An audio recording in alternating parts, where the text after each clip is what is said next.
Burkina Faso's government said Friday that it had signed an agreement with Russia for the construction of a nuclear power plant to cover the energy needs of the population, less than a quarter of which has access to electricity.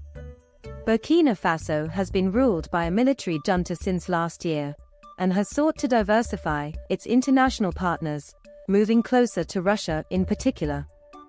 The government of Burkina Faso has signed a memorandum of understanding for the construction of a nuclear power plant, it said in a statement.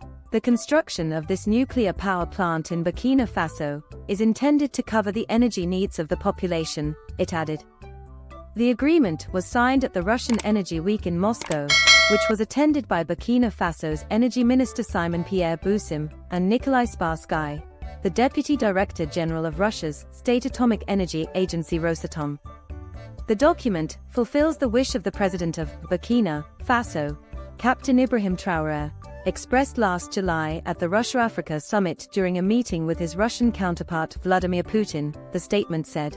Rosatom said in a statement that the memorandum is the first document in the field of the peaceful use of atomic energy between Russia and Burkina Faso. It said the agreement laid the foundations for cooperation in areas including the use of nuclear energy in industry, agriculture and medicine.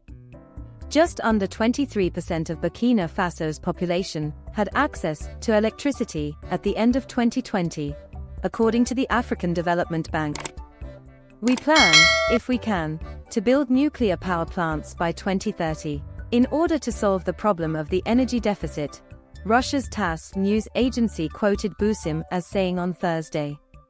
Our challenge is to double our electricity production by 2030, which will allow us to boost the industrialization of Africa, he added.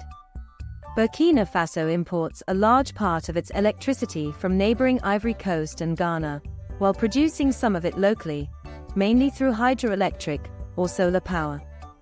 The only nuclear power plant on the African continent is near Cape Town in South Africa. Burkina Faso has been ruled by a military junta since a coup in September 2022, which has seen the country distance itself from France, its historic partner and former colonial power. In search for new allies, Ouagadougou has drawn closer to Moscow. At a St. Petersburg summit in July, Putin announced that Moscow would deliver free grain to 6 African countries, including Burkina Faso, over the coming months. In early September, a Russian delegation visited Ouagadougou to discuss developing military cooperation with the ruling junta. Burkina Faso has faced years of deadly jihadist violence, which has left more than 17,000 civilians and troops dead and over 2 million people displaced.